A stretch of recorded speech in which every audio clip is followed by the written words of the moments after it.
Bismillahirrahmanirrahim. Assalamualaikum warahmatullahi wabarakatuh. Ibu Baskan, selamat pagi dan salam sejahtera.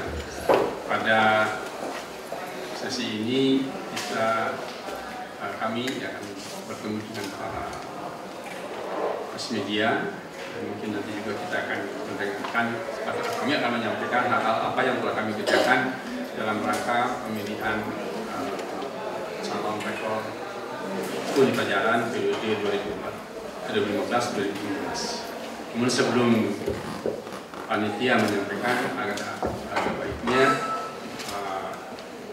Bapak Rektor yang sekarang menyampaikan beberapa hal yang mungkin hal yang penting bagi kita semua, khususnya bagi Mas Media. Untuk itu kami persilakan. Assalamualaikum warahmatullahi wabarakatuh. Terima kasih teman-teman sudah hadir. Jadi memang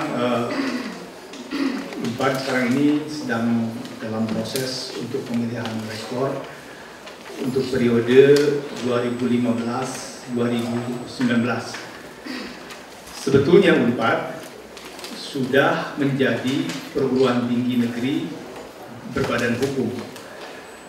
Jadi SK Badan Surat Keputusannya atau peraturan pemerintah badan hukumnya sudah terbit, tetapi yang berkaitan dengan statuta, di dalam statuta itu termasuk di dalamnya adalah pemilihan rektor, itu sampai sekarang belum terbit. Jadi ada empat perguruan tinggi. Nah, oleh karena itu pemilihan rektor yang dilaksanakan oleh Unpad itu mengikuti peraturan yang lama. Jadi peraturan yang lama itu pemilihan rektor, intinya nanti pemilihan rektor itu dilaksanakan oleh senat, anggota senat universitas. Kemudian nanti ada beberapa tahapan sampai menjadi 3 orang. Ketika 3 orang, kemudian untuk memilih menjadi 1 itu ditambah dengan suara menteri sebanyak 35%. Dan kita harapkan nanti pada tanggal 12 Februari kurang lebih kita laksanakan pemilihan dari 3 menjadi 1 itu dan dengan suara menteri, sehingga pada tanggal 12 Februari 2 bulan sebelum masa jabatan rektor lama habis itu Unpad sudah punya rektor definitif, artinya tinggal pelantikannya saja. Jadi berbeda dengan yang lama itu sampai hari terakhir pelantikan saja, pelantikannya tidak ada yang tahu. Ya, jadi dulu juga waktu yang pertama saya begitu, karena prosesnya panjang sekali, baru tahu itu 2 hari sebelum pelantikan suruh pulang, Anda jadi dilantik. Gitu. Kalau sekarang 2 bulan sebelum pelantikan itu sudah tahu. Itu yang pertama. Kemudian yang kedua, kita sekarang sedang memasuki masa sosialisasi. Ini calon-calon rektornya sudah hadir, akan memasuki tahapan-tahapan sosialisasi. Nah, kita sudah mempunyai kesepakatan dan mudah-mudahan ini juga menjadi salah satu model bahwa para calon rektor ini tidak membuat visi dan misi. Ya, jadi visi dan misi pribadi artinya kan ini harus pakai tanda kutip. Nah, karena apa? Karena pada dasarnya universitas sudah punya visi dan misi, ya, dan punya visi dan misi sampai kepada tahun 2026. Jadi itu sudah ada visinya apa, misinya apa. Nah, yang kita minta dari teman-teman ini adalah nanti mereka membuat strategi atau program kerja untuk mencapai visi tersebut. Nah, kita ini pengalaman aja ya. Jadi kalau kita lihat RPJP, rencana pembangunan jangka panjang negara gitu. Nah, itu ada kita sampai tahun 2025. Tetapi kalau saya lihat termasuk RPJM segala macam juga kurang terukur gitu. Nah, sekarang kita mencoba di sini ada basis-basis data yang kita miliki. Misalnya kita mengharapkan bahwa pada tahun 2026 itu sudah world class university. Nah, kalau world class university itu ukurannya seperti apa? Kemudian untuk tahun ini jumlah citasi kita itu baru misalnya 3% saja di Scopus. Ya. Nah, padahal kalau kita ingin menjadi world class university minimal misalnya harusnya sih berapa? 20% atau 30% dari jumlah jumlah dosen. Nah, oleh karena itu teman-teman yang calon-calon rektor ini nanti akan membuat untuk tahun ini misalnya begini, mahasiswa yang bisa lulus tepat waktu sekarang 40%. Nah, kita harapkan ke depan itu menjadi 60%. Nah, jadi targetnya kita sudah kita pahami, tetapi yang paling penting nanti mereka membuat strategi supaya lulus tepat waktu itu apa sih? Mahasiswanya di-push, kemudian juga mungkin di dalamnya juga siapa? Dosennya juga di-push, atau jangan-jangan misalnya supaya bisa tepat waktu, misalnya skripsi dihapus, nah, itu kan boleh-boleh aja, diganti dengan cara yang lain misalnya. Nah, jadi ini yang mungkin membedakan. Jadi mereka nanti punya gagasan, mungkin punya program kerja yang akan dibagikan, nanti akan dibaca oleh teman-teman yang lain, terutama oleh anggota Senat untuk dipilih. Jadi saya kira intinya seperti itu. Nah, sebab kalau jadi saya katakan ini lebih kepada membuat program kerja, membuat strategi pencapaian yang sudah jelas sesuai dengan visi dan misi universitas yang tahapan-tahapannya juga sudah jelas. Jadi saya kira dari saya hanya itu saja. Jadi mungkin metodenya gayanya masih yang lama. Kemudian nanti lebih ke arah program kerja, dan mulai besok ada kegiatan sosialisasi. Nanti kalau bahan-bahannya juga mau dibagikan ke pers juga supaya dibagikan, supaya nanti dibaca, ditulis juga mungkin, atau disiapkan ada ruangan khusus begitu. Terima kasih. Saya kira itu. Jadi terima kasih atas kehadiran teman-teman. Dan mungkin nanti teman-teman dari panitia yang akan lebih bersifat teknis. Terima kasih. Assalamualaikum warahmatullahi wabarakatuh. Terima kasih Pak Rektor, itu yang disampaikan kita singkat. Baik, Pak Rektor masih. Mangga sok kalau ada bagian saya masih ada. Oke. Pak Sony. Mungkin Pak Sony di sini. Terus yang pakai dasi yang di depan itu. Baik, Ibu Bapak sekalian dari Mas Media, sebelumnya saya mungkin di hadapan Bapak ini ada 6 ya. Inilah Ibu Bapak sekalian calon-calon rektor ya yang sudah melewati beberapa penjaringan dan terakhir ya melalui tes kesehatan. Ya, karena ini dalam aturan itu dengan Permen 4 ya, calon rektor harus sehat jasmani dan rohani. Nah, ini sebetulnya semuanya ada 7, tapi seorang selama mereka juga umroh ya, Ibu Ina ya. Nah, supaya lebih akrab, mungkin saya minta Anda yang memperkenalkan masing-masing lah ya, silakan Bu, supaya lebih akrab. Jadi nanti kalau di jalan ketemu gitu kan, inilah calon gitu ya. Kalau hanya lewat email atau apa gitu, inilah jirimnya seperti ini. Maka silakan berkata. Ada sambil dari ini alfabetis saja. Alfabetis Pak Denny ya. Jadi kami nyusun ya berdasarkan alfabet ya. Silakan Pak perkenalkan ya. Istri sudah berapa, anak berapa, silakan. Kalau di sini nggak ada nih. Silakan. Pondok ya Pak.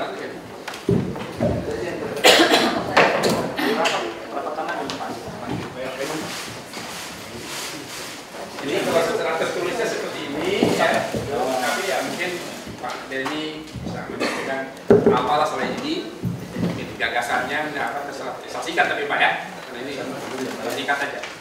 Ya, terima kasih. Assalamualaikum warahmatullahi wabarakatuh.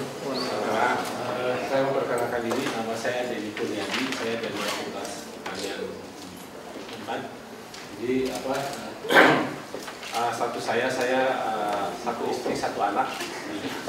Kebetulan anak saya sudah selesai sekolahnya, sekarang lagi dinas di RSUD Ciamis.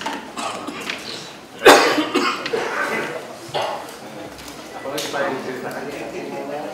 Ya, apa aja ini secara kata ada di sini, pendidikannya sudah ada di sini. Oh, nah, jadi kalau lihat program, jadi programnya tentu tadi saya baru dapat IKK dari Pak Rektor tadi ada 32 poin, dan isu yang pertama itu adalah perubahan perubahan status daripada UNPAD dari BLU ke PT NBH, itu yang akan saya nanti pikirkan. Dan Pak Rektor tadi sudah menyebutkan hal-hal yang belum sempat atau masih di bawah standar yang tadi Pak Rektor sebutkan. Sebagai salah satu contohnya adalah mahasiswa lulusan yang untuk 4 bulan lulusan untuk mendapatkan pekerjaan itu masih 40%. Jadi mungkin nanti saya akan membuatkan strategi jadinya apa supaya bahwa UNPAD itu nanti mempunyai after service yang artinya bahwa paling tidak tingkat dari bahwa alumni untuk mendapatkan kerja lebih cepat. Dan tadi Pak Rektor menyebutkan kalau bisa gajinya juga lebih gede. Itu kira-kira apa saja salah programnya, program-program yang lain juga apa, karena UNPAD tadi akan menjelang WCU 2026, kira-kira langkah-langkah apa saja untuk yang sekarang sudah sampai mana. Mungkin saya harus buat mapping dulu existing condition daripada UNPAD ini sekarang seperti apa. Kemudian dalam jangka tahun 2026 itu kita masih punya waktu beberapa tahun ke depan, kira-kira untuk mencapai itu seperti apa. Di situ tadi ada di IKK itu sudah jelas bagaimana kita akan bahwa kita itu harus meningkatkan jumlah dosen yang mempunyai publikasi ilmiah baik terakreditasi nasional maupun internasional. Dan juga kira-kira kita harus mapping dulu kira-kira produk-produk unggulan UNPAD itu dari teman-teman di berbagai fakultas dan 16 fakultas ini apa yang mungkin nanti bisa dikomersialisasikan, karena tadi juga di IKK itu ada sebut komersialisasi, sehingga nantinya langkah-langkah apa saja, artinya tidak semua hasil-hasil daripada UNPAD itu yang bisa dikomersialisasikan. Jadi kita harus pilih-pilih mana saja yang bisa. Dan tentunya UNPAD juga harus membuat suatu lembaga khusus yang menangani itu tidak hanya LPPM saja, karena LPPM itu hanya menangani masalah penelitian pengabdian, tapi yang aspek realnya hubungan dengan paten, hubungan dengan produk-produk yang sifatnya nanti jadi diupayakan nanti ke depan bahwa penelitian dan pengabdian masyarakat itu harus menghasilkan suatu problem solver di masyarakat. Apa yang diperlukan masyarakat kita akan buatkan, sehingga pada saatnya nanti sudah jadi bahwa produk-produk yang dihasilkan oleh UNPAD itu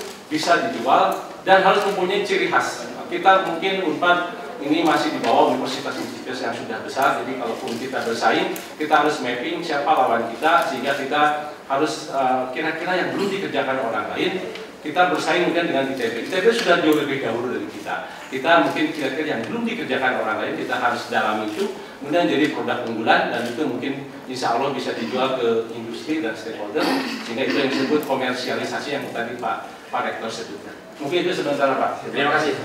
Kunci-kunci, kata kuncinya komersialisasi dan khas tadi ya. Baik, berikutnya Ibu Profesor Dr. Insinyur Erlin Harlia. Kami persilakan, mungkin singkat tapi padat. Bismillahirrahmanirrahim. Assalamualaikum warahmatullahi wabarakatuh. Terima kasih atas kesempatannya. Salam sejahtera untuk semuanya. Salam berjumpa. Nama saya Erlin Harlia. Saya dari Fakultas Peternakan, dan satu saya menikah, dan saya punya dua orang anak. Satu wanita sudah lulus, dan yang satu masih kuliah di Fakultas Ekonomi semester 9. Terima kasih atas pertemuannya hari ini. Mungkin saya juga masih belum selesai memetakan untuk program yang akan saya kemukakan nanti. Saya akan melakukan dulu pemetaan. Tapi yang paling penting adalah UNPAD atau beberapa tahun terakhir ini peminatnya adalah tertinggi. Yang paling banyak peminat itu adalah ke UNPAD. Karena UNPAD punya satu kekuatan, yaitu di sosial, ekonomi, budaya, kemudian juga di bidang agro, ya. Itu menjadi kekuatan kita. Dan yang paling penting dari semua ini bukan hanya kita menerima mahasiswa dalam jumlah besar. Sekarang kita hampir 130.000 dengan perbandingan rasio 1:38. Itu kita juga harus memikirkan juga adalah kualitas lulusannya, ya. Sekarang kualitas lulusan itu harus marketable, ya. Dia tidak hanya terpaku pada bidang ilmunya saja, tapi saya ingin membuat satu program di mana mahasiswa ini, lulusan kita ini juga punya kemampuan lain, ya. Jadi saya akan menawarkan yaitu ada art, ya, kemudian kedua ada art, kemudian language, ya, dan kemudian heritage. artinya jadi dia boleh nanti mempelajari seni, ya, mengangkat seni itu terutama yaitu seni Sunda yang pasti ya. Seni Sunda itu hanya ada, seni Sunda itu yang ada, sastra Sunda itu hanya di Unpad dan UPI, ya. Dan UPI itu mungkin mempelajari bahasa Sunda, tapi Unpad itu budaya Sunda. Kita akan mengangkat kearifan lokal, heritage ya. Jadi mahasiswa boleh belajar tentang semua seni, soal terkait dengan seni itu tentang Sunda. Ya, kemudian juga heritage, kearifan lokal, ya tentang Sunda. Ya, kemudian language. Kita mungkin harus menyediakan mahasiswa itu untuk mempelajari bahasa apapun. Saya mungkin sedikit meniru dari universitas lain di negara lain itu sampai menyediakan belajar bahasa Indonesia dengan memanggil dosen dari UGM. Ya, itu tidak boleh, terserah. Karena kita akan menghadapi juga WTO, ya. Juga kita akan menghadapi juga WCU, ya. Nah, itu mungkin program dan saya untuk sementara. Terima kasih atas kesempatannya untuk sedikit menyampaikan. Terima kasih, Ulin. Kuncinya tadi akan menjunjung tinggi atau menggunakan kearifan lokal ya, Sunda. Betul. Baik, berikutnya ini Bapak Profesor Dr. Kusparno MS, kami persilakan Pak. Baik, terima kasih. Assalamualaikum warahmatullahi wabarakatuh. Saya Kusparno, anak 4 istri 1. Belum satu Pak ya? Baru satu. Jadi 4 dari 1. Selama ini saya membantu Pak Rektor dalam bidang pembelajaran dan kemahasiswaan. Baru tadi juga saya menerima penjelasan tentang apa yang menjadi sasaran program kerja yang lebih spesifik, apa yang dilakukan, harus dilakukan oleh para calon rektor berikutnya. Dan berdasarkan paparan tadi ada 32 item yang perlu dijabarkan secara spesifik. Kalau kemudian saya melihat ada paling tidak di luar kategori itu ada 5 hal yang pokok di situ. Adalah yang pertama yang sangat krusial yang harus dihadapi adalah kaitannya dengan perubahan kelembagaan status kelembagaan. Dengan berubahnya yang tadi disampaikan oleh rektor, berubahnya dengan BPNJH ini menjadi satu tantangan yang harus menjadi prioritas yang harus dilaksanakan dan diselesaikan oleh rektor ya sekarang. Karena masa jabatan rektor ini 2015 sampai 2019, kalau berdasarkan Renstra ini berada dalam 2 posisi tahapan Renstra yang berbeda, yaitu tahap kedua dan ketiga. Jadi tahap kedua berakhir 2016, tahap ketiga itu berakhir di 2020. 2 fokus yang berbeda. Jadi fokus kepada riset dan pelayanan, lalu kemudian fokus kepada persaingan regional, terutama ASEAN. Jadi, dalam 2 posisi ini tentu saja harus menggali potensi-potensi dari 32 yang sudah ditetapkan dalam bentuk indeks kinerja, indikator kinerja utama atau indikator yang ditetapkan perjanjian atau kemudian kontrak rektor yang sudah ditetapkan dengan Kementerian Pendidikan, Kementerian Ristek dan Pendidikan, Dikti dan Keuangan. Nah, dari 5 hal tadi adalah yang kaitannya dengan PTNBH itu menjadi krusial. Yang kedua adalah kaitannya dengan keuangan. Itu menjadi poin yang kedua dari 32 tadi. Kemudian yang ketiga adalah tridharma. Di situ ada pembelajaran, ada kemahasiswaan, ada penelitian, lalu kemudian ada pengabdian masyarakat. Kemudian yang keempat itu kaitannya dengan SDM, dan ini menjadi krusial.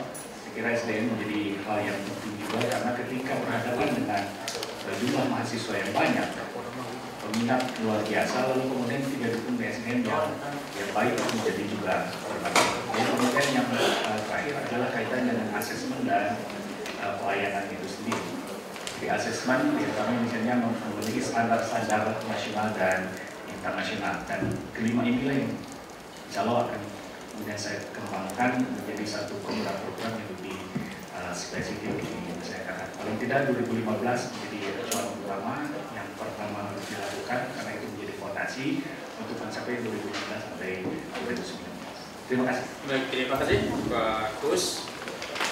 beliau sekarang masih menjabat wakil rektor yang bidang akademik di fakultas hukum. Berikutnya yang terhormat Bapak Profesor Dr. Insinyur N. Darmawan, MSc. Kami bisa Pak. Terima kasih atas kesempatannya. Assalamualaikum warahmatullahi wabarakatuh. Waalaikumsalam. Saya langsung saja perkenalkan, saya Hendra Mawan, istri satu, putri satu, dua. Langsung saja barangkali ingin saya sampaikan, sebelumnya memang setidaknya 7 tahun saya sudah jadi dekan khususnya di Fakultas Teknik Geologi. Berkaitan dengan apa yang akan saya tawarkan, barangkali tadi sama-sama para calon rektor itu mendapatkan pembekalan dari periode sebelumnya berkaitan dengan capaian dan target yang harus dilaksanakan.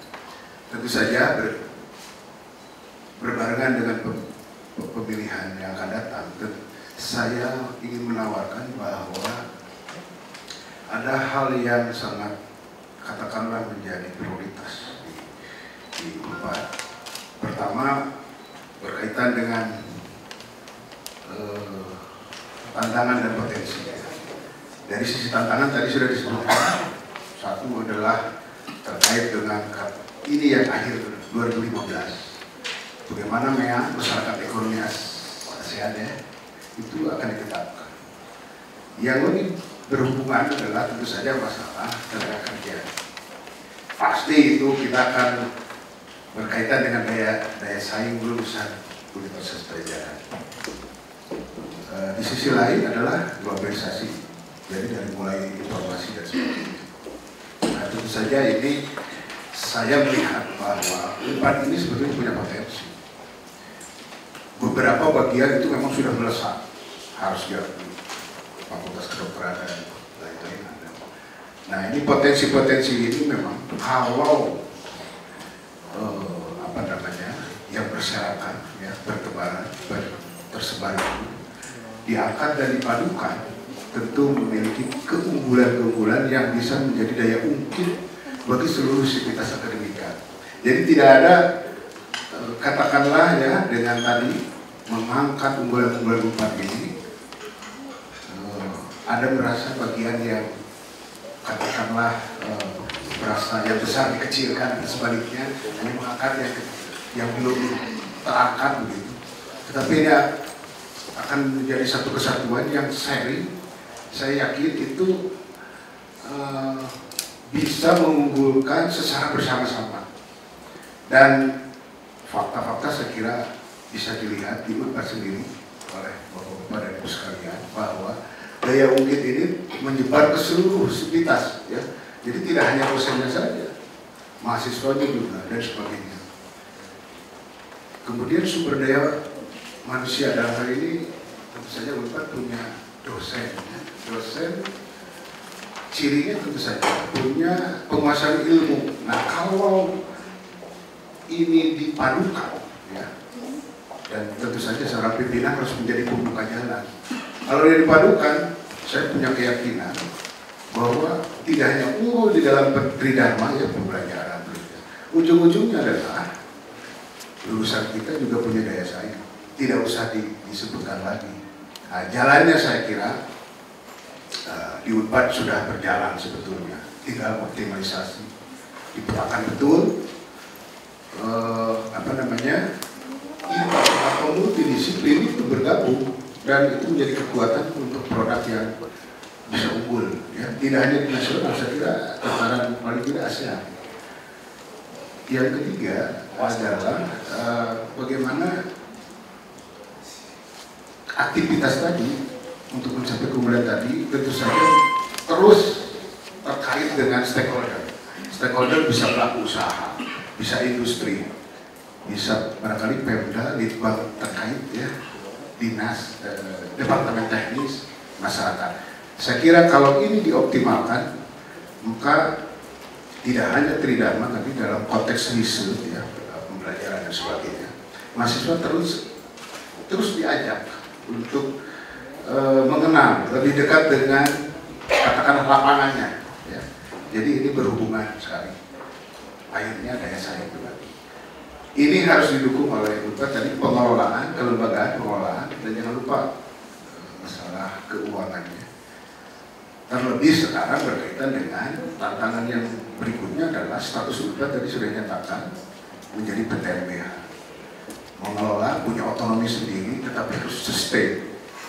Nah ini barangkali pengelolaan keuangan juga harus menunjang untuk menghasilkan feedbacknya. Saya punya keyakinan dengan tawaran tadi.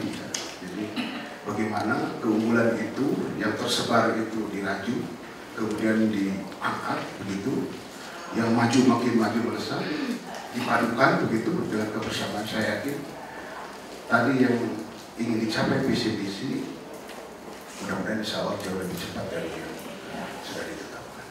Sekiranya itu yang bisa saya sampaikan untuk sementara. Assalamualaikum warahmatullahi wabarakatuh. Terima kasih.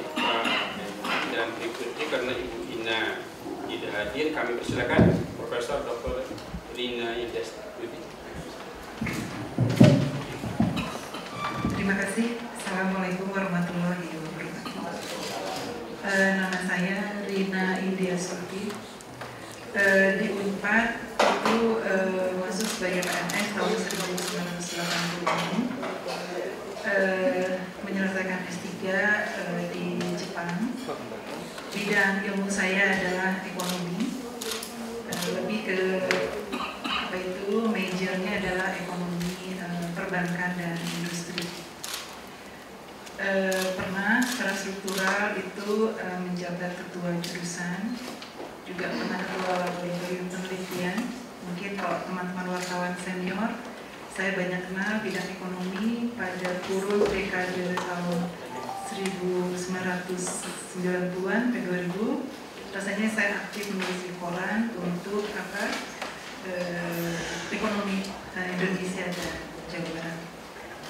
Kebetulan saat ini menjabat wakil rektor bidang perencanaan, sistem informasi dan keuangan.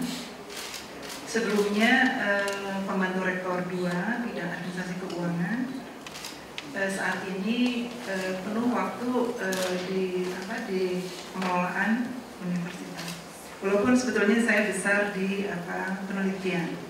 Jadi kalau misalnya saja biodata diungkap seluruhnya, saya pernah bergabung di Forum Riset Bank Indonesia, pernah juga menjadi tim penyusun kebijakan industri nasional, dan terakhir membantu dikti untuk kebijakan anggaran.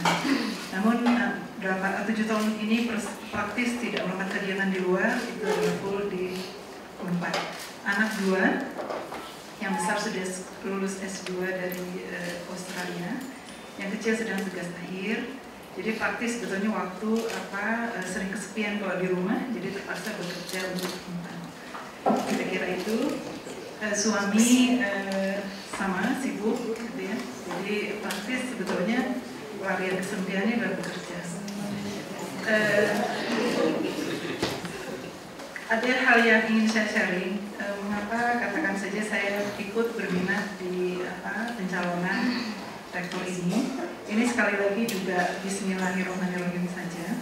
Karena ada satu keinginan untuk bisa ikut menjamin keberlanjutan kemajuan Unpad. Jadi kalau kita runut, kekuatan Unpad saat ini itu adalah kalau teman-teman wartawan cek, kinerja Unpad itu semakin meningkat. Itu sebabnya Dikti memberikan penetapan sebagai PTNBH karena menilai kita Unpad termasuk 10 PTN berkinerja baik. Itu kekuatannya. Juga saya melihat potensi yang besar. Unpad mempunyai prodi yang beragam, fakultas beragam, tapi yang lebih dari itu adalah Unpad memiliki kekuatan karena bisa mengolah seluruh potensi ekonomi sosial Indonesia, khususnya Jawa Barat. Karena saya pikir perguruan tinggi negeri itu harus dekat dengan problem solving yang dibutuhkan masyarakat. Kalau itu kekuatannya yang saya pandang sebagai modal, maka kalau lihat peluang, kita tahu persis dunia semakin flat. Artinya kalau dunia semakin flat, mengolah potensi itu semakin mudah karena biayanya menjadi murah. transaction cost-nya menjadi murah. Peluang yang lain adalah Unpad juga lebih mandiri. Kalau melihat dari laporan keuangan audited kita, maka proporsi PNBP dari mahasiswa atau tuition itu menjadi turun. Sehingga peluangnya adalah Unpad harus bisa mencari uang dari non-mahasiswa, yaitu dari kerjasama penelitian pengabdian masyarakat dan dari usaha BLU. Jadi kalau teman-teman wartawan tahu persis, misalnya kita Unpad punya Dago 4, itu akan menjadi training center. Kita juga punya Balai Motekar, itu juga menjadi institusi kreativitas. Itu adalah usaha-usaha BLU yang Pak Rektor sekarang sudah rintis. Jadi kalau menurut saya termasuk yang sangat setuju beban dari tuition, artinya SPP mahasiswa itu tidak ditingkatkan, tapi kita mencari sumber-sumber yang lain. Peluang yang lain adalah kualitas lulusan dan hasil riset Unpad semakin diterima oleh masyarakat. Kemudian yang keempat, sebetulnya yang menjadi peluang saat ini yang sedang dikerjakan di pemerintahan maaf ya, di kabinet level sekarang, itulah bagaimana memanage produktivitas dari dosen dan tenaga pendidikan dengan instrumen remunerasi. Jadi remunerasi ini Unpad sudah mendapat persetujuan dari Menteri Keuangan pada 17 Oktober tahun lalu akan implementasi efektif per 2 Januari 2015. Nah, itu instrumen untuk memanage produktivitas dosen dan tenaga pendidikan. Dan saya yakin kalau produktivitas semakin tinggi, saya sangat yakin kesejahteraan dari individu itu akan semakin meningkat. Itu adalah peluang. Nah, tantangannya adalah satu, tadi sudah diungkapkan oleh teman-teman calon rektor lain adalah Unpad punya tantangan sebagai transisi menuju PTNBH, PTN Badan Hukum, dan tantangan yang akan saya seriusi adalah cara dunia semakin flat adalah bagaimana kerjasama dan kemitraan dengan pihak di dalam negeri dan luar negeri, paling tidak adalah minimal ASEAN. Dengan demikian kata kuncinya sebetulnya program kerja dan kebijakan yang akan saya usung adalah kualitas dan dampak untuk negara. Karena saya berpikir karena mungkin saya banyak besar di berkontribusi pada kebijakan nasional, ada hal yang PTN sering sekali belum berperan adalah bagaimana PTN ikut berkontribusi pada penyelesaian masalah bangsa dan untuk kemajuan negara. Jadi kata kuncinya adalah kualitas dan dampak untuk negara. Mungkin demikian saya akhiri. Wassalamualaikum warahmatullahi wabarakatuh. Terima kasih. Ya, kata kuncinya direktur SPP turun kira-kira. Mudah-mudahan. Data sepatu list ya. Ini Profesor Dr. Medical Dr. Pri Hanggono. Kang Kusa. Baik, terima kasih Mas Pak. Bismillahirrahmanirrahim. Assalamualaikum warahmatullahi wabarakatuh. Selamat pagi dan salam sejahtera untuk semua. Pertama, perkenalkan, nama lengkap saya Tri Hanggono Ahmad. Saya lulus dari Unpad dari Fakultas Kedokteran tahun 87 dan mendapatkan gelar S3 saya dari University of Bonn di Jerman tahun 1995. Saya menjadi guru besar di Fakultas Kedokteran sejak tahun 2009. Dan saat ini mendapat tugas dari Pak Rektor sejak tahun 2010 untuk menjadi dekan di Fakultas Kedokteran. Di samping itu saya juga dipercaya untuk menjadi Ketua Asosiasi Institusi Pendidikan Kedokteran seluruh Indonesia. Saya punya satu istri dengan 2 anak. Dan saya juga punya anak angkat yang sudah besar dan sudah menikah, jadi saya sudah punya cucu angkat. Kesempatan perubahan organisasi atau kemanusiaan dari Unpad oleh Pak Rektor ini sebenarnya menjadi momentum baik untuk Unpad dapat mengembangkan atau menampung berbagai jasa ke depan. Dan momentum baiknya bertepatan dengan Unpad mendapatkan status perguruan tinggi negeri berbadan hukum. Sudah menjadi pandangan kita bersama bahwa visi kita ke depan mencapai Unpad menjadi universitas kelas dunia yang diperlengkapi dengan status perguruan tinggi negeri berbadan hukum ini memberikan peluang sekaligus tuntutan agar kita memang jelas harus lebih punya dampak pada masyarakat. Jadi kata kuncinya adalah impact pada society. Jika masyarakat ini, perguruan tinggi memang bisa memberikan impact pada masyarakat, masyarakatnya ada dua kepentingan, ada internal society dari akademiknya dan juga masyarakat luas. Nah, untuk mencapai itu, strategi terpentingnya adalah membangun saya sebutkan sebagai Pajajaran Academic Society System, ya, sistem masyarakat akademik khusus Pajajaran. Kalau ini terbangun kuat internalnya, dan pada saat berbicara sistem masyarakat itu juga terkait dengan masyarakat luasnya, berarti akan membuka kampus ini menjadi kampus terbuka nantinya. Jadi kalau berbicara UNPAD, jangan hanya berpikir kampus UNPAD Jatinangor Tempat Ukur, tapi terus membuka lebih luas lagi. Nah, pendekatan terpentingnya karena UNPAD terlahir dari masyarakat Jawa Barat itu tidak bisa dihindarkan. Maka kalau kita lihat tantangan terdekat, Jawa Barat ini menjadi provinsi dengan jumlah penduduk terbesar di Indonesia, 46 juta, 20% penduduk Indonesia berada di Jawa Barat.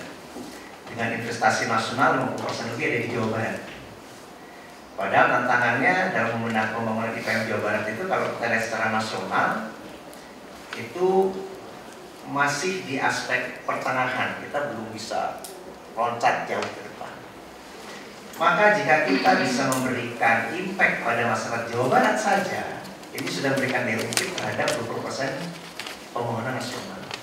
Sisi lain itu menjadi peluang baik bagi masyarakat akademiknya, karena pada proses pendidikan modern sekarang, tantangan perguruan tinggi itu harus bisa, tadi targetnya bukan berbicara indikator keberhasilan pendidikannya saja atau risetnya saja, tapi harus punya dampak pada masyarakat.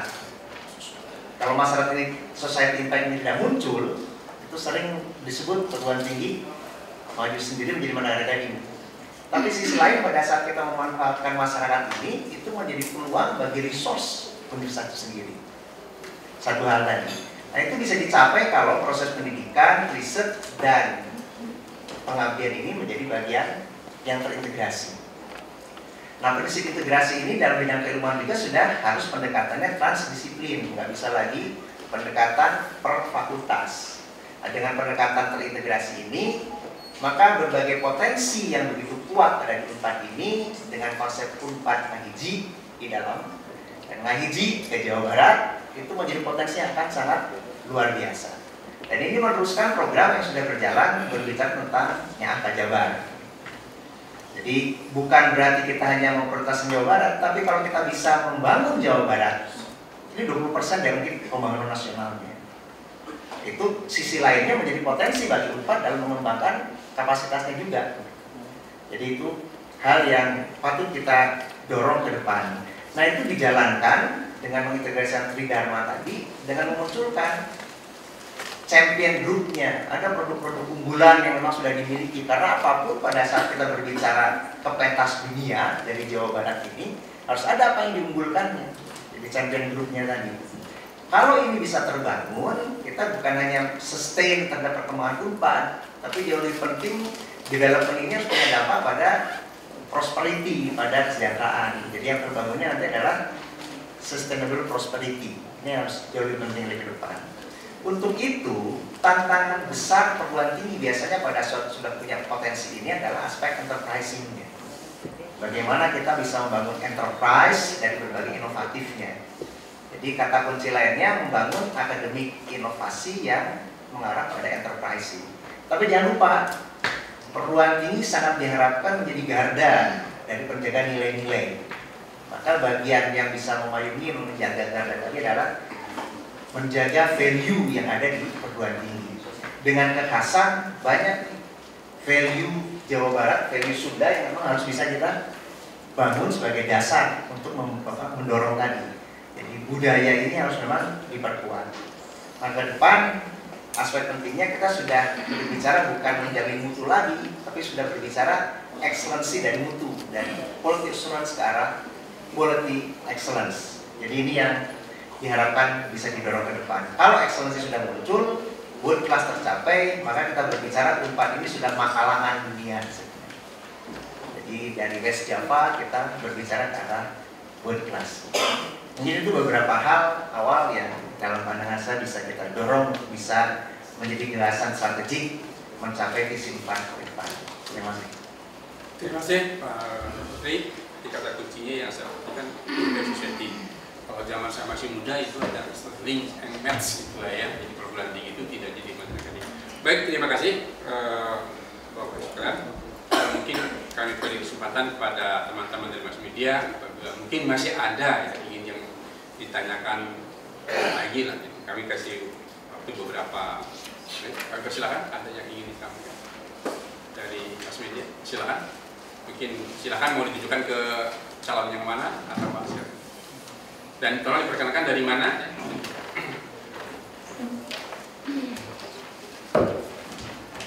Assalamualaikum warahmatullahi wabarakatuh. Perkenalkan dengan Budi dari Elsinta. Terkait dengan tadi apa yang sudah dilontarkan Bapak para kandidat, dalam benak saya dan mungkin para warga masyarakat itu ketika menyekolahkan anak ke perguruan tinggi itu, walaupun anaknya sudah lulus, adalah biaya. Itu Pak, itu yang satu tentang pembiayaan gitu. Pertanyaannya, apa perjuangan bapak-bapak kepada masyarakat seperti itu? Yang kedua, setelah tadi disampaikan bahwa akan melakukan pembenahan di tingkat internal, tentunya tidak bisa terlena bahwa Unpad ini juga akan bersaing di tingkat dunia. Gitu. Mungkin satu atau dua kata kunci dari para bapak-bapak bisa disampaikan. Apa namanya, kuncinya apa untuk bisa lulus ataupun lolos ke tingkat dunia itu? Terima kasih. Assalamualaikum warahmatullahi wabarakatuh. Terima kasih.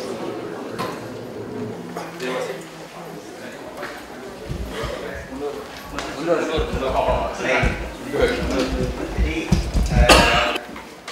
ini baik sekali supaya lebih bisa dieksplorasi. Jadi contoh pada saat tadi Unpad bisa mendorong membangun potensi Jawa Barat, targetnya sudah dimulai dengan yang Jabar selama ini dengan memberikan afirmasi privilege terhadap masyarakat Jawa Barat.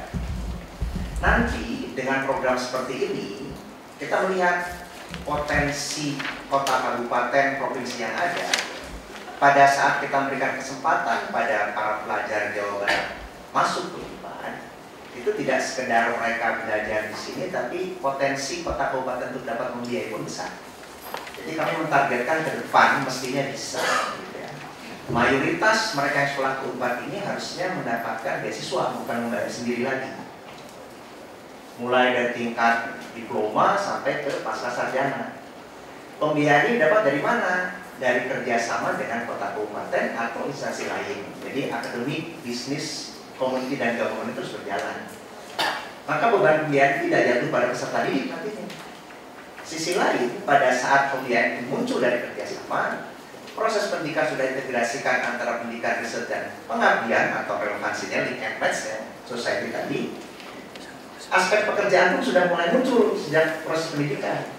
Karena pada saat saya pemberi beasiswa itu, dia pun akan mentargetkan dia akan bekerja di mana. Jadi bukan hanya dia mau sekolahnya sudah tidak membayar, tapi juga pekerjaan sudah terproyeksikan nantinya. Dampaknya pada wilayah apa? Wilayah pun terbantu dalam memenuhi atau mengatasi permasalahan pembangunannya. Jadi ini targetnya ke depan. Saya kira itu sangat visible sekali. Kalau kita lihat potensi APBD yang di Jawa Barat saja, kota kabupaten, itu sangat visible. Jadi nanti ke depan mayoritas mereka yang sekolah di Unpad ini kita harus bisa mentargetkan, tidak perlu membayar harusnya, dengan adanya potensi kerjasama tadi. Nah, ini terkait juga dengan berbicara ke pentas dunia. 46 juta penduduk ini satu yang sangat sellable. Marketingnya sangat kuat untuk dijual potensi Jawa Barat ini. Gitu ya. Tinggal bagaimana menjual itu, pendekatan akademik ini yang harus bisa terbantu. Bayangkan 46 juta penduduk itu berapa negara di tempat lain.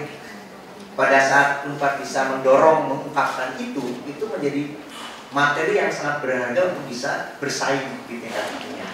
Bukan hanya Unpad saja nanti. yang ada di Jawa Barat, artinya kita pun akan bekerja sama dengan perguruan tinggi lain, memajukan berbagai perguruan tinggi yang ada di Jawa Barat ini bersama-sama. Karena dengan ini potensi besar. Selama ini pada saat kita mendapatkan harus berkompetisi di tingkat dunia, saya kira hal yang sangat kompetitif yang dimiliki itu yang tidak dimiliki oleh orang lain, yaitu apa? Kekhasan yang ada di Jawa Barat. Ini dengan sains atau kemampuan akademik yang kita miliki menjadi hal yang sangat. Sisi lain begitu itu terjual lagi, ini akan mendatangkan resource lagi nanti. Itu bergulir terus. Saya pun mendekatkan. Terima kasih. Mungkin berikutnya Bu Dina. Sisa singkat saja Bu, kami memiliki waktu. Saya sangat yakin seperti tadi akan dimainkan baik program kerja atau kebijakan. Itu kata kuncinya adalah kualitas dan dampak impact untuk negara. Kita tahu persis bahwa negara kita itu walaupun katakan sebut tadi sudah masuk pada globalisasi, praktis sebetulnya kekuatan daya saing relatifnya itu tidak meningkat. Artinya apa? Kalau negara itu kekuatan relatif daya saing tidak meningkat, berarti subsistem negara termasuk perguruan tinggi juga sebetulnya tidak meningkat.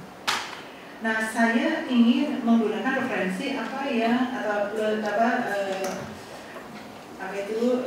lesson learned dari perguruan tinggi lain.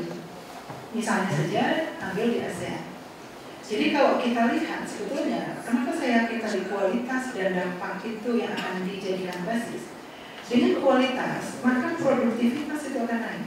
Dan produktivitas itu adalah salah satu kata kunci tentang mampu bersaing secara internasional. Yang tadi pertanyaan kedua.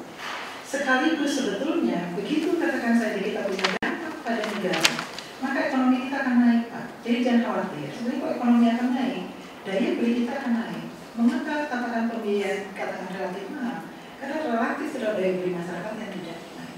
Jadi secara komprehensif, kualitas dan dampak tadi menjadi satu alur kesatuan. Kalau katakan lebih jauh, yang paling mudah ukuran daripada produktivitas adalah pertama saya akan pasang targetnya adalah lulusan itu bisa diterima di dunia internasional, minimal di ASEAN. Ya, tahun 2015 itu kita akan masuk di situ. Kemudian dana riset dari dalam negeri dan luar negeri itu akan meningkat. Yang ketiga sebetulnya, kalau itu terjadi maka beban daripada mahasiswa akan berkurang. Nah, begitu beban berkurang, maka kita bedah lagi. Saya menganut yang sistemnya adalah keadilan. Bagi mahasiswa yang orang tuanya mampu, tidak cukup alasan dia diberi semacam keringanan. Tapi bagi daya beli yang memang dia mampunya membayar suatu angka, apapun yang terjadi maka dia harus bayar di situ. Kalau kemudian saja yang kita lihat Unpad saat ini punya beberapa sumber. Afirmasi kita punya bidik misi, punya PPA, BBM, punya dari Jawa Barat dan dari kabupaten kota lain. Sedangkan yang kemitraan, kita juga punya beberapa sponsorship untuk beasiswa. Dan jangan lupa, Unpad sendiri punya dana untuk membantu pembiayaan mahasiswa tanda kutip kurang mampu lewat program Desa Uyunan. Jadi sebetulnya bagi masyarakat yang katakan saya memiliki keterbatasan ekonomi, itu sebetulnya bisa dicarikan solusi. Tetapi saya setuju tidak membebaskan karena biaya pendidikan untuk berkualitas pasti ada angkanya. Jadi jangan sampai ini, oke, kita murahkan saja. Karena murah itu sama dengan tidak berkah. Tapi solusinya adalah bagi yang tidak mampu itu akan dicarikan sumber daripada beasiswanya atau biayanya. Tapi bagi yang mampu tentu dia harus membayar secara mandiri. Karena kita tahu persis pemerintah itu lebih jauh ya karena saya ekonom. APBN kita kan repot, Pak. Kami tidak berharap pemerintah bisa mendanai kita lebih banyak. Maka tadi kemandirian, kreativitas pemerintah dalam mencari dana di luar mahasiswa itu menjadi salah satu kunci dan itu basisnya adalah kualitas. Itu Pak. Terima kasih Bu Dina. Berikutnya kami persilakan Profesor Sudirman akan berbawa. Saya singkat saja Pak. Baik, terima kasih. Saya langsung saja kepada tadi yang ditanyakan bahwa berkaitan dengan bagaimana para orang tua sulitnya atau bagi orang yang tidak mampu kaitannya dengan sekolah. Saya adalah termasuk barangkali ini merasakan sekali bagaimana sulitnya orang tua termasuk diri saya sendiri. Terus saja sampai ada satu keluarga yang membiayai awal. Jadi tadi sudah disampaikan bahwa pada saat ini kebijakan UNPAD saya kira sudah mengarah kepada bagaimana membantu masyarakat, ya, dari mulai peran pemerintah langsung lewat misinya, kemudian di UNPAD sendiri ada kemitraan, kemudian ada dana seminar. Tapi saya barangkali ada satu yang ingin saya tawarkan, bahwa saya kira bagian dari CSR itu tidak hanya konteksnya keilmuan dasar pada masyarakat, tetapi dari penghasilan UNPAD sendiri itu ada hal yang memang harus disisihkan. Kalau bahasa agamanya barangkali 2,5%. Ya, itu di luar dari yang orang nyumbang sewunan, saya kira. Ya. Kemudian tentu saja selain itu mitra kerja. Ya, mitra kerja tadi saya sudah sebutkan stakeholder paling tidak 5 atau 6. Dan itu ikut bersama-sama bertanggung jawab. Kalau tadi Prof juga sudah menyebutkan bagaimana impact di Jawa Barat ini, ya. Impact ini, dampak inilah yang kita mendukung sekali kebijakan yang sudah berlangsung selama ini. Kemudian kata kunci untuk bagaimana nih menuju meretas ke arah universitas berkelas dunia. Saya tetap bahwa integrasi, ya, kebersamaan unggulan itu yang maju bersama-sama kepada yang belum terangkat dan sebagainya, sehingga inilah justru yang akan menjadi daya saing disegani oleh, katakanlah tidak hanya mitra kerja di internasional, ya, tetapi juga bagi universitas-universitas di katakanlah regional tadi. Kadang-kadang kalau kita yang tidak merasa, mohon maaf, dipersepsikan tidak unggul, maka yang di luar juga kadang-kadang tidak tertarik. Janji UNPAD ini yang ada di Jawa Barat sekiranya banyak yang bisa ditawarkan. Sekali itu yang bisa saya. Terima kasih. Terima kasih Pak Henderman. Kepercayaan Pak Upus Kuswali. Baik, terima kasih. Pertanyaan pertama kaitannya dengan pembiayaan dari. Jadi pola seleksi UNPAD sebenarnya tidak mempersoalkan dari awalnya itu apakah dari kalangan miskin ataupun kategori kaya dan seterusnya. Yang pertama yang diprioritaskan adalah karena kualifikasi akademiknya, di potensi akademik itu yang menjadi perhitungan pertama. Tapi ketika ditemukan bahwa ada beberapa di antaranya yang memiliki keterbatasan dalam segi ekonomi, nah solusinya cukup banyak. Yang sekarang berjalan juga sudah berjalan dengan baik. Tadi juga sampaikan oleh yang lain menyebutkan bahwa mekanisme seleksi di UNPAD yang Jawa itu juga sebenarnya memang memperhatikan aspek pemerataan tadi. Ternyata ada potensi-potensi di daerah yang tidak tersentuh sebelumnya, lalu kemudian muncul prestasi-prestasi yang bisa terungkap dengan melalui program ini. Tapi ketika ditelusuri bahwa ternyata di antaranya mereka ada keterbatasan ekonomi, itu kemudian menjadi satu program berikutnya dari UNPAD. Alhamdulillah kita sampai 2014 bisa kemudian mengatasinya dengan menghilangkan beberapa mereka yang keterbatasan ekonomi, lalu kemudian mereka harus membayar dengan uang kuliah tunai yang paling rendah, dan itu kemudian bisa diatasi dengan berbagai program beasiswa. Nah, salah satu yang beasiswa yang belum terungkap secara potensinya ada, tetapi belum juga terlaksana dengan baik adalah kerjasama beasiswa dengan Pemda, di mana berasal para mahasiswa itu. Nah, 2-3 pemerintah daerah dari 26-7 kota kabupaten di Jawa Barat ya, itu baru kemudian konsen terhadap para mahasiswa yang mewakili wilayah masing-masing. Dan ini suatu potensi yang bisa kemudian bisa dikembangkan. Bahkan mereka bukan saja tidak membayar sama sekali, sampai dijamin sampai 8 semester. Jadi artinya praktis kuliah di UNPAD itu 0 rupiah.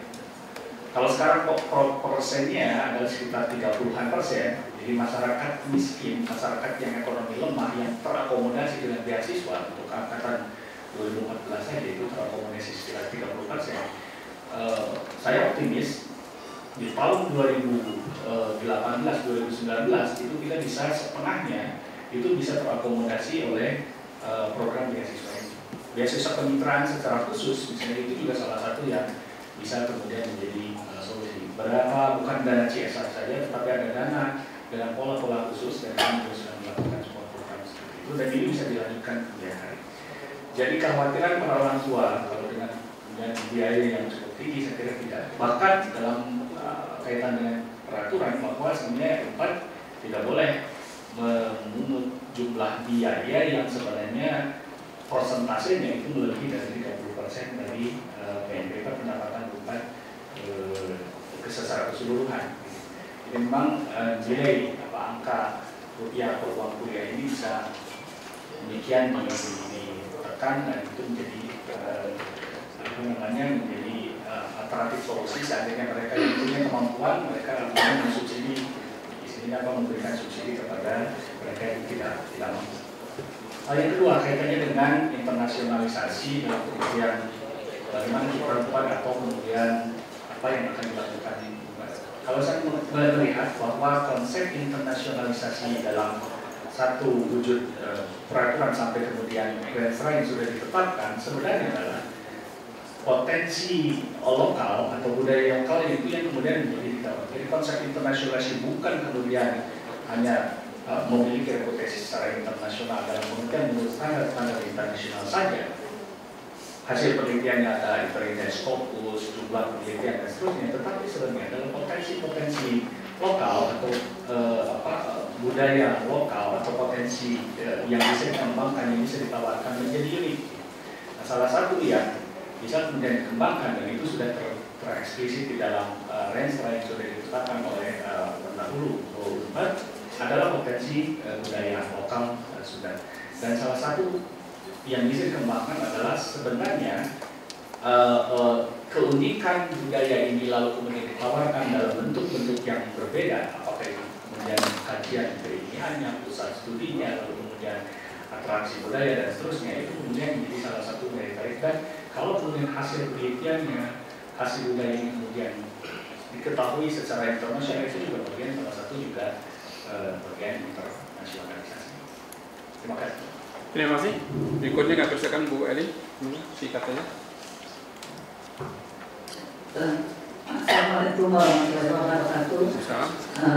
Terima kasih untuk menjawab mengenai biaya. Seperti yang telah dikemukakan oleh para calon rektor yang lain, itu tidak usah khawatir Pak. Yang penting calon mahasiswa ini punya motivasi dan berprestasi. Kalau mahasiswa ini datang dari kalangan yang kurang mampu, jangan khawatir, banyak sekali bantuan Pak. Yang paling jelas itu adalah bidik misi. Dan Unpad ini mulai dari memberikan bidik misi kepada 400 orang, sampai sekarang itu kemarin terakhir tahun 2014 itu 1.320 Pak. Jadi terus ada peningkatan untuk bidik misi. Belum lagi ada bantuan juga dari CSR dan juga ada dari instansi-instansi lain Pak. Ya selama kita berprestasi jangan khawatir, ya karena itu motivasi.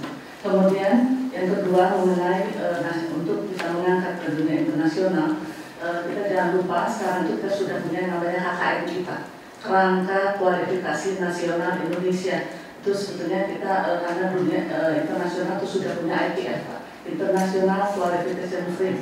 Ya di dalam HKMI itu sudah jelas Pak, lulusan universitas itu harus mampu, ya Pak, kemampuan itu. Dan kemanapun dia pergi, dia punya ada levelnya Pak. Kita punya 9 level, ya. S1 itu level 6, ya, spesialis level 7, S2 level 8, S3 level 9 Pak. Jadi dia harus melalui nanti satu seleksi tes. Lalu dia level 6, dia harus sesuai dengan level 6, ya. Dan itu akan mengiringi sesuai dengan berapa rate gaji yang dia akan terima. Lalu dia bisa lulus sesuai dengan level tersebut. Ya. Jadi kita sudah punya langkah itu baru. Ya, karena kita tidak ingin tenaga kerja Indonesia itu digaji itu di bawah rata-rata negara lain. Ya, jadi kita sudah ada pertama. Kita punya pegangan di KKN. Terima kasih. Terima kasih. Terakhir kami persilakan Pak Dedi. Terima kasih. Yang pertama adalah tadi mengenai biaya Pak. Tadi sudah disebutkan oleh banyak calon bahwa biaya itu sudah banyak. Jadi yang penting itu, yang gampang itu kalau orang pinter, miskin itu gampang. Yang sulit itu kalau sudah bodoh, miskin itu yang sulit. Karena sekarang itu sudah banyak, apalagi tadi sudah disebutkan ada beasiswa dari Molibidik Bisnis. Tapi yang konsep saya adalah tadi kata kunci saya adalah bagaimana bahwa UNAD itu menjadi entrepreneurship university. Tadi bahwa Pak Rektor menyebutkan bahwa biaya dari kerjasama itu baru 15% dari total biaya UNAD, itu masih kurang. Jadi kalau nanti tadi saya sebutkan bahwa kita itu bukan menjual pendidikan, bukan komersialisasi pendidikan, tapi kita mempunyai inovasi-inovasi yang sifatnya bisa dijual ke luar, baik itu ke industri. Tadi Pak Suparnami bilang link and match, itu bisa mendatangkan uang, dan bukan tidak mungkin uang itu bisa membantu orang-orang yang miskin tapi pinter, bukan orang miskin tapi bodoh. Kalau bodoh pasti tidak keterima, karena tadi Pak Angkus sudah menyebutkan bahwa proses daripada seleksinya di UNPAD itu harusnya makin lama makin ketat. Karena tadi menyangkut masalah kualitas. Kalau soal kualitasnya sudah jelek, gimana mau berkompetisi dengan tingkat luar negeri? Luar negeri saya menyebutkan tadi bahwa kita harus mencari mapping unggulan-unggulan apa saja. Saya punya pengalaman, sementara ini saya jadi dekan di Unicom, di Fakultas Teknik dan Ilmu Komputer, yang mahasiswa saya satu fakultas dengan 1.300 orang, dan dia sudah menjuarai robot 6 kali berturut-turut. Padahal Unicom itu baru didirikan tahun 2000. Nah, UNPAD kenapa? UNPAD didirikan tahun 50 berapa ya? 58, 57, udah lama sekali. Kalau kita artinya kita bisa posisi UNPAD itu sekarang ada di mana? Keunggulan kita itu apa? Apa sih yang orang lain tidak pernah di dunia luar itu apa? Jadi jangan sampai orang lain sudah kemana kita ikut saja kalah. Kita harus seperti kalau di YouTube ikut kelasnya ada di mana. Ini akan kalau jadi direktur saya akan lihat kira-kira sih kalau potensi UNPAD itu mana yang bisa disejajarkan dengan dunia luar, sehingga dengan langkah-langkah yang butuh kita akan capai itu. Dan paling tidak mungkin semua bidang ilmu akan diakui oleh dunia. Paling tidak ada satu demi satu akan bertahap pada saatnya nanti. Ya paling tidak, kalau tidak di dunia mungkin di Asia dulu, kemudian akan meningkat. Itu mungkin. Terima kasih Pak. Baik, terima kasih Ibu Pak sekalian karena waktunya